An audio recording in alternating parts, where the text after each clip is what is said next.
Olá, ouvinte, olá, internauta da Jovem Pan. Nosso assunto é tecnologia. Estamos recebendo aqui nos nossos estúdios o especialista em sociedade digital, professor da Fundação Getúlio Vargas, André Miceli. Tudo bem, André? Como vai? Mais uma vez, obrigado pela visita aqui aos estúdios. Eu que agradeço. Tudo bem? Tudo bem. A gente fala sobre um assunto interessantíssimo, o Índice de Confiança Digital. É um estudo que foi feito pela Fundação Getúlio Vargas. Você é professor da FGV, no caso do Rio de Janeiro.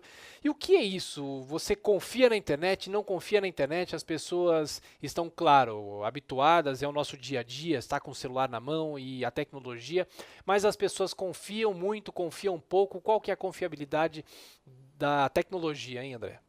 Pois é, importante primeiro deixar claro, esse é um estudo feito pelo MBA de Marketing Digital da Fundação Getúlio Vargas, que tem a minha coordenação, então eu me juntei com outros professores e a gente fez um estudo acadêmico cujo objetivo é avaliar o quanto as pessoas acreditam na tecnologia. É claro que a internet acaba cumprindo um papel muito significativo, muito importante nessa percepção.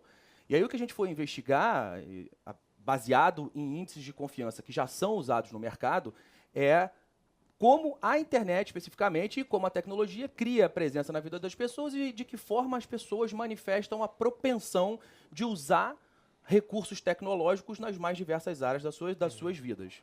E o que essa pesquisa, esse levantamento, na verdade, apontou? Porque a gente sabe que o brasileiro, a gente imagina, gosta de tecnologia. Claro que a tecnologia vem para ajudar as pessoas durante o dia, o trabalho, enfim, a relaxar. Mas o brasileiro, de uma certa maneira, de uma forma geral, gosta muito de tecnologia? Numa escala de 1 a 5, a gente ficou com Essa referência é importante. 3,92. 3,92. Então, são 78% da pontuação possível. Né? O índice representou 78% da população da pontuação máxima. Isso é um bom índice de confiança. Se a gente tomar como referência outros índices de confiança do mercado, da indústria, 78% do máximo, né? 78% da confiança absoluta é a avaliação geral.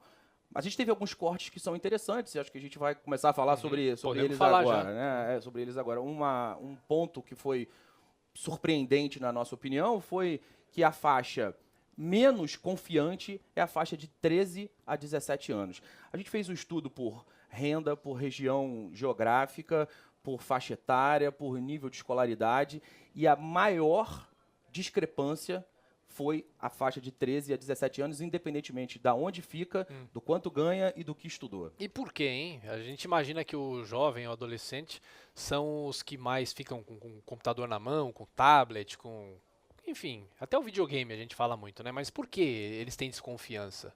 Pois é, depois dessa avaliação, a gente foi investigar de uma maneira mais aprofundada através de pesquisas qualitativas. Importante mencionar, a gente entrevistou mais de 1.500 pessoas fora da internet também, dentro e fora da internet. Então, foi gente para a rua coletar essas informações com um formulário de papel. Entendi. Porque senão a gente acabaria criando um viés, pesquisando só em ambiente digital. A percepção é que os jovens, eles não conseguem viver sem a internet, mas entendem os problemas que ela também traz. Então tem uma pergunta, se é, a tecnologia me ajuda a relaxar? E uma outra pergunta é, a tecnologia me traz angústia e ansiedade? As respostas para angústia e ansiedade pontuaram de forma mais alta do que tecnologia me ajuda a relaxar. Os jovens relataram alguns pontos que foram bastante relevantes. 80% dos meninos disseram que já sofreram algum tipo de ameaça, algum tipo de violência, de ofensa através do ambiente digital.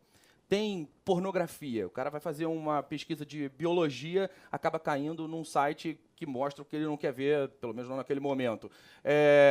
As meninas têm uma preocupação muito grande com o registro da imagem dos seus relacionamentos. Então, isso acaba trazendo um componente de insatisfação ou de angústia que, no final das contas, reflete uma visão real da tecnologia, que é, ela tem muitas coisas boas, mas ela precisa ser dosada. Então, tem todo esse ambiente de conteúdo impróprio e de relações indesejadas, e tem a relação com o vício. Os jovens percebem que não conseguir ficar longe, existe um nome, uma síndrome que determina isso, chama FOMO, Fear of Missing Out, né? O medo de perder alguma informação, perder algum relacionamento, perder contatos. Isso traz angústia e, de alguma maneira, isso apareceu na pesquisa também.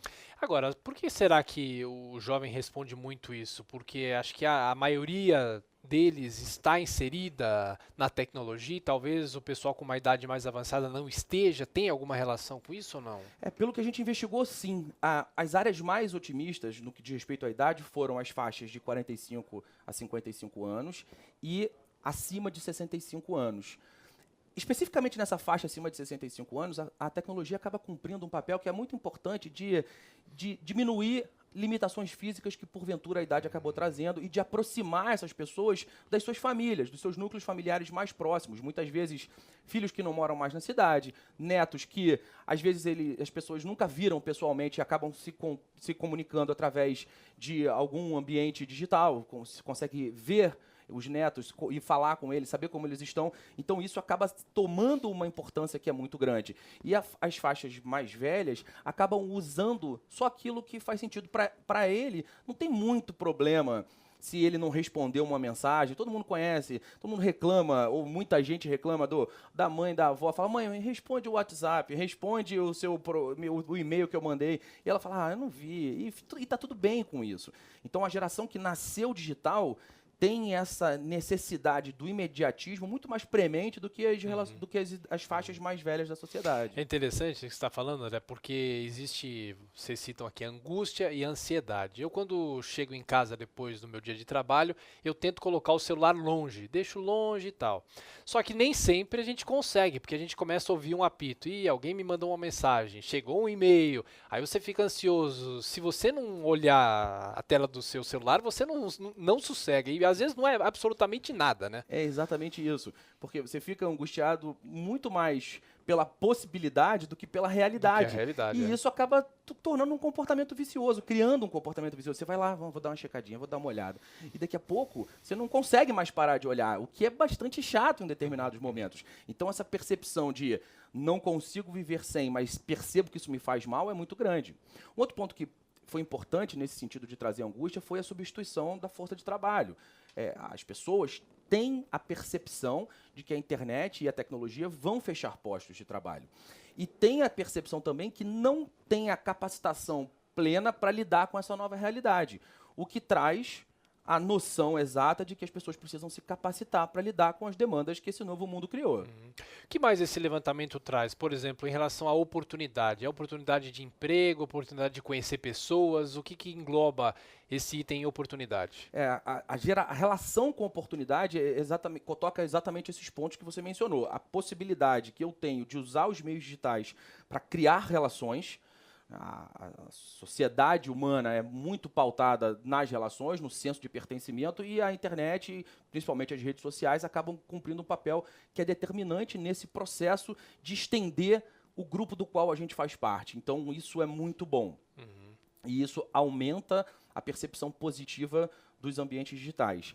Ao fazer parte de um grupo maior, a gente cria oportunidades de trabalho também. Então, essa percepção que eu mencionei há pouco, de que a tecnologia e a inteligência artificial vão fechar postos de trabalho, elas tornam mais importantes os relacionamentos que você cria, e as redes sociais são uma ferramenta fundamental nesse processo. E quem fala em oportunidade, normalmente tem que média de idade, mais ou menos? São os mais jovens ou os mais velhos também? Não, essa faixa ela está por volta dos 30 anos. Então, a partir dos 30 anos, essa percepção fica mais clara.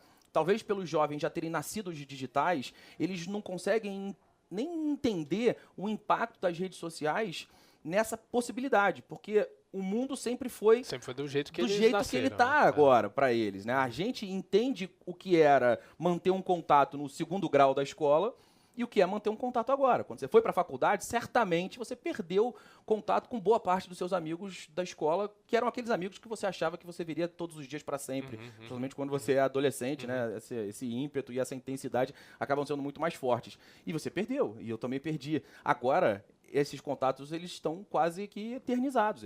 Essas pessoas vão fazer parte, ou pelo menos elas vão estar acessíveis umas às outras a vida toda. Enquanto a gente assim que se formou no colégio, não tinha nem computador na época, a gente não é tão velho assim, mas enfim, foi a fase que a gente pegou. Se hoje a gente tem o grupo do WhatsApp com os amigos, hoje essa turma já sai do colégio com o grupo já formado, Sem né? dúvida. E com muito mais gente, né?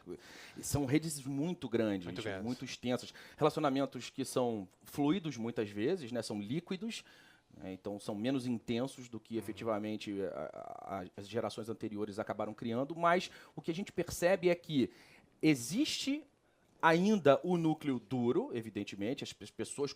E esse núcleo duro é muito formado pelas relações offline, relações físicas, e as relações digitais acabam criando a possibilidade. A criação da possibilidade é que dá essa percepção de que as pessoas fazem parte de um grupo maior do que muitas vezes elas até fazem mesmo. André, a pesquisa traz alguma informação sobre, às vezes as pessoas não aguentam mais a tecnologia, estão cansadas da tecnologia, as pessoas não aguentam tanta informação, tanto e-mail que tem que responder, tanto WhatsApp, os grupos da família, dos amigos, do trabalho, as pessoas às vezes se mostram com uma fadiga disso, vamos dizer assim? Elas se mostram, mas ao mesmo tempo dizem que não conseguem viver sem a tecnologia, sem o digital e sem a internet. Das mais de 1.500 pessoas que foram ouvidas, nem uma única pessoa, nenhuma, falou que a internet... Ninguém discordou da frase a internet cumpre um papel importante na minha vida. Então, as pessoas entendem os problemas, mas não conseguem viver sem esse novo componente. E qual que é a diferença que vocês constataram? Uma é fazer essa pesquisa pela internet, outra é fazer a pesquisa na rua. Como que as pessoas se comportam dessas duas maneiras? Essa pergunta é muito boa, porque eu imaginei que a gente fosse encontrar resultados muito discrepantes. E não é tanto? Não. Na prática, a percepção das pessoas sobre o digital é muito forte, mesmo em regiões com menos quantidade de acesso. Há pouco tempo atrás, há 2 ou 3 meses atrás, no início do ano de 2018, foi divulgado um relatório onde se fala sobre o acesso, né? Então, de uma maneira geral, o Brasil tem um nível de acesso que no Norte e Nordeste é menor do que a média. Então, numa sociedade do conhecimento, e o conhecimento, a possibilidade de obtenção de conhecimentos sendo digital, o que a gente enxerga é um risco muito grande para a sociedade brasileira, porque provavelmente essa discrepância, que já é alta, tende a crescer, né? Então, a gente tem uma região do Brasil com menos acesso do que a média, uma região com mais acesso do que a média. Essa região com mais acesso tende a se desenvolver economicamente, né, de maneira mais acelerada do que a outra. Mesmo no Norte e no Nordeste, essa percepção é muito significativa. Então, os grupos de mensagem, né, os grupos de mensagem instantânea, os aplicativos de mensagem instantânea, acabam sendo, de longe, o recurso mais utilizado.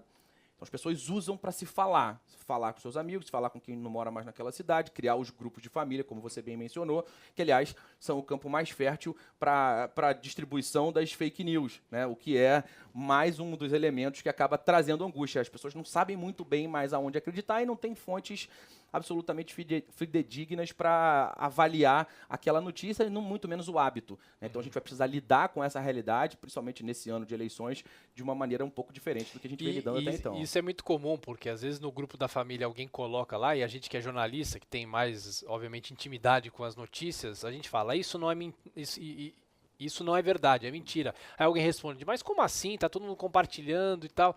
É difícil, né? É difícil, né? E algumas notícias são muito bem montadas. Claro, muito bem. Há pouco tempo, uma empresa americana divulgou um vídeo do Obama falando, só que não era o Obama, eram recursos de computação. E é inacreditável. Você olha para aquilo, a gente vai precisar lidar com um novo tipo de fake news, que é o fake news em vídeo. Pessoas que não falaram aquilo, mas o vídeo leva todo mundo a acreditar que sim.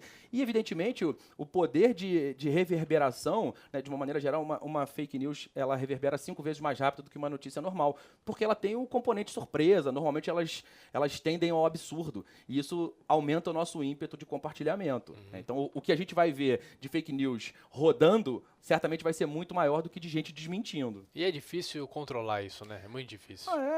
Controlar, de uma maneira geral, é absolutamente impossível. As pessoas vão ter que criar novos hábitos, porque o controle simplesmente não vai existir. André, quem quiser ter acesso a essa pesquisa, se quiser deixar um site, um link, o seu e-mail, fique à vontade. A pesquisa está no site www.indicedconfiançadigital.com.br ou em todas as minhas redes sociais, que são qualquer canal /André L. Miceli. Miceli com 2 L's? Não, com um L só. M-I-C-E-L-I. Tá certo. André Miceli é especialista em sociedade digital, é consultor aqui da Jovem Pan, professor da Fundação Getúlio Vargas. André, obrigado mais uma vez e venha sempre. Eu que agradeço. Obrigado.